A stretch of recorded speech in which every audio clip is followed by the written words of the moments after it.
The race for the first viable driverless taxi fleet is still moving forward at a rapid pace, with players like Tesla and Waymo generating regular headlines highlighting the good and the bad. And though the vision is there, the technology that's being tested now in a handful of American cities is not perfect just yet. Recent reports point to comments made by Waymo's Chief Safety Officer, Mauricio Peña, regarding the degree of independence his company's autonomous vehicles really offer. In an early February congressional hearing, lawmakers grilled Waymo and Tesla executives on the future of autonomous vehicles. During that meeting, Waymo's Peña was pressed on the firm's use of foreign workers and technology, and the extent to which Waymo was using foreign assistance came as a bit of a surprise.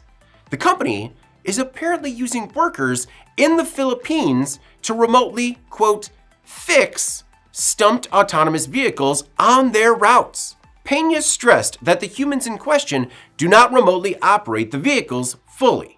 Rather, they, quote, provide guidance, a clarification that didn't quell the concern of some lawmakers, including Massachusetts Senator Ed Markey, who said, quote, having people overseas influencing American vehicles is a safety issue. Additional concerns raised in the hearing were those of cybersecurity and, of course, the offshoring of jobs. Markey added, quote, it's one thing when a taxi is replaced by an Uber or a Lyft.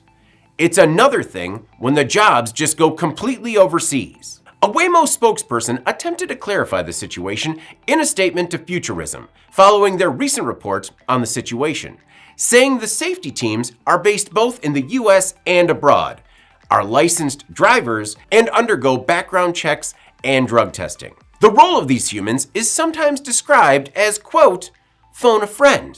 If the software in the vehicle meets an atypical scenario, it could choose to send a request for a human agent who can then view the vehicle's real-time camera feeds. The Futurism report emphasizes, quote, how autonomous vehicles still rely substantially on human intellect, and that, while the agent might not be directly controlling the steering wheel, quote, they still make major decisions on where the vehicle navigates next. And whether or not the process is foolproof at this point in time, we can expect more from Waymo sooner than later. Company leaders recently revealed the results of the company's latest funding initiative. The round brought a cash infusion of $16 billion, earmarked to accelerate the commercialization of robotaxis by expanding test markets to 6 additional cities.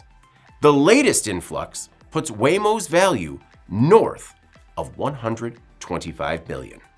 I'm David Manti. This is Manufacturing Now.